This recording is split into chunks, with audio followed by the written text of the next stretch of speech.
Esselamu Aleyküm bizi izleyenler ve hürmetli hemkarlarım.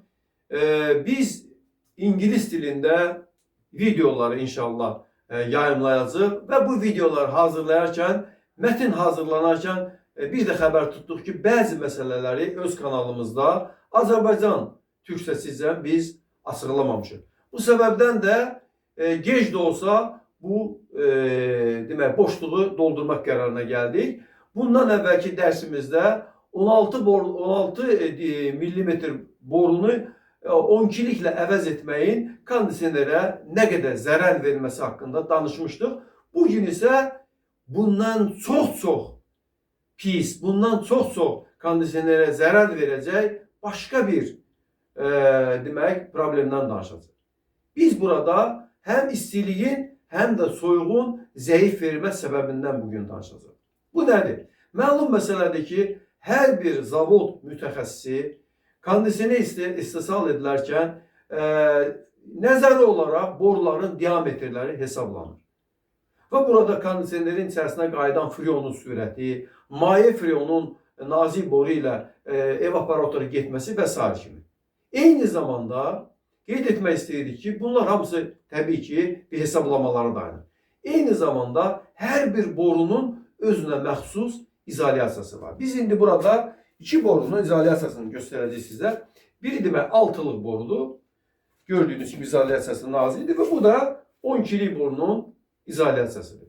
Bu izolyasiya nə rol oynayır? Bu izolyasiya içərisində soyuq veya isti freonun hava ilə təmasının qarşısını alır. Və bu izolyasiya nə qədər qalın olarsa, bir o qədər, nə qədər keyfiyyətli olarsa, istilik enerjisinin itkisi də bir o qədər az olar.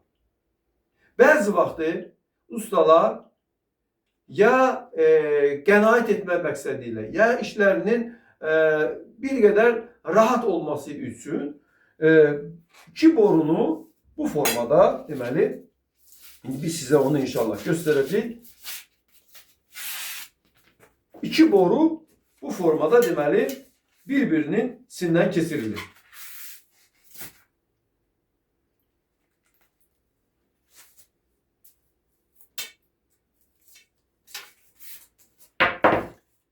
Biz bunu etməmişik deyə əlbəttə ki biz üçün bir qədər çətindir, amma gördüyünüz kimi bu formada boru keçirilir. Bir başkası deyə bilər ki, burada nə hadisəsi baş verəcək? İndi biz bu məsələni sizin üçün bir açıqlayacağıq. Məsələ nə? Məsələmiz odur ki, burada iki boru bir-biri ilə təmas edirlər. Yəni burada istilik mübadiləsi gedir. Bir qədər yaxşı çəkmədik. Yəni burada iki boru bir-birinə toxunur və deyək ki, isitmə rejimində bu formada qaz girir. Burası artıq maye halına salınmış freon kondisionerə qayıdır. Birinci isitmə rejimindən danışacağız. Çünki bizim hesablamalarımız onu göstərir ki, isitmə rejimində kondisionerin zəif soyutması çox böyük bir rəqəm alınır. Niyə görə alınır? İndi biz sizə izah edəcəyik. Burada kompresordan çıxan isti qaz temperaturu təxminən 90 dərəcəyə qədər ola bilir. Xüsusilə də R32 freonu ilə işləyən qazlarda həqiqətən də 90 dərəcə çatır. Amma R410-da təxminən 80 dərəcəyə qədər ola bilir. Və bu qaz buradan kondensasiya olunmaq üçün iç hissəyə gedir.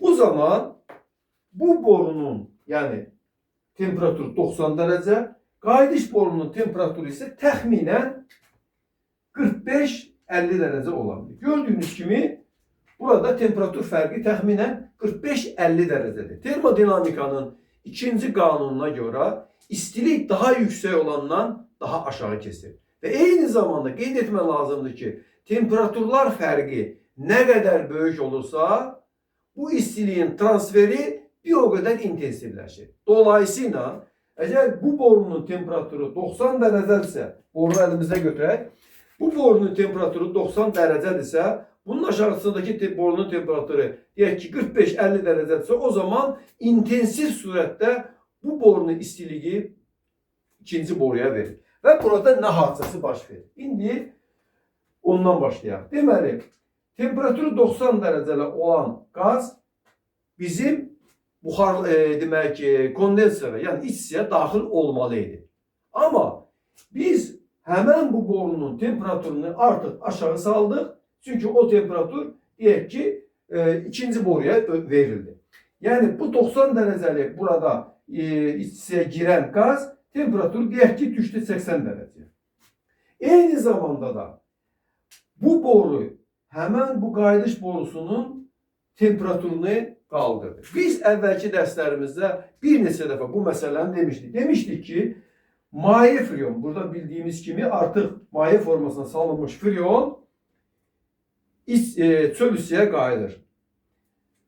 Burada 1 Kelvin temperaturun qalxması 1% itki deməkdir. Yəni alimlər bunu hesablamışlar. Çünki burada biz onun temperaturunu qaldırmaqla onun soyuq yaratma qabiliyyətini əlindən almış olur və yaxud azalmış olur. Deməli, əgər biz temperaturu 50 dərəcə olan və yaxud 45 dərəcə olan fərq etməz, temperatürünü 45 dərəcədən 55 dərəcəyə qaldırdığımız təqdirdə o zaman burada maye freonun temperatürü təxminən 10 Kelvin qalxmış olacaq. Bu da ən azı 10% itki deməkdir. Eyni zamanda artıq soymuş formada kondisionerin içine giren gaz formasında olan freonun da temperatürü aşağı düştüğüne göre biz bu kondisioneri ne kadar temiz saxlasaq, ne kadar onun filtrelerini temizlesək, ne kadar onun gerginliğini sabit versək de yine de onun ağzından çıxan istilik düzgün çekilmiş kondisionerle müqayisədə təxminən 5 dərəcə 10 dərəcə az olacaq. Hörmətli izləyicilərimiz, kimi üçünsə bu nağıl kimi görünə bilər. Məlum məsələdir ki, biz bu məsələləri, yəni bu problemləri qaldırmamışdan qabaq bunu əlbəttə ki onlarca dəfə daha dəqiqdən öyrənirik. Hətta son illər süni intellekt olduğuna görə bu məsələləri konkret olaraq Gemini ilə, yəni bizim Samsung telefonlarında olan süni intellektlə bu məsələləri bir-bir hesablayırıq və bundan sonra qarşınıza çıxırıq. Və bizim hesablamalarımız göstərir ki, təxminən soy isitmə rejimində 20%-ə qədər itki olması mümkündür.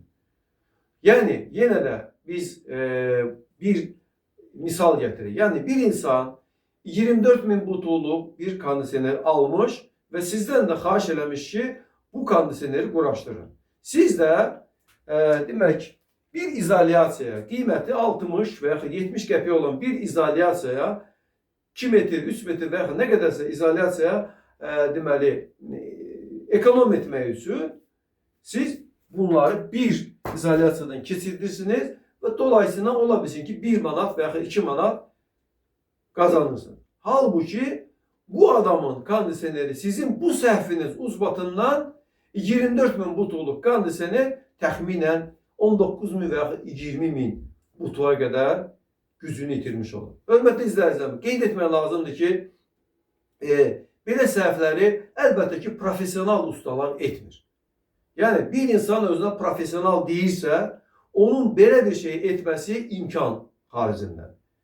Bu da əlbəttə ki, heç bir yerdə oxumayan, sadəcə kiminsə yanında bir qədər quraşdırma prosesini görüb, bundan sonra bu işlərə başlayan insanlar görür. Amma əlbəttə ki, bəzi vaxtı, hətta 10 ildən çox işləyən insanların belə səhv etməyini biz görmüşük. Vakumlamaması, dediyimiz səhvlərin edilməsi və s. kimi səhvləri biz görürük. Qeyd etmək lazımdır ki, təkcə burada kondisionerin zəif isitməsi və zəif soyutması bununla bitmir.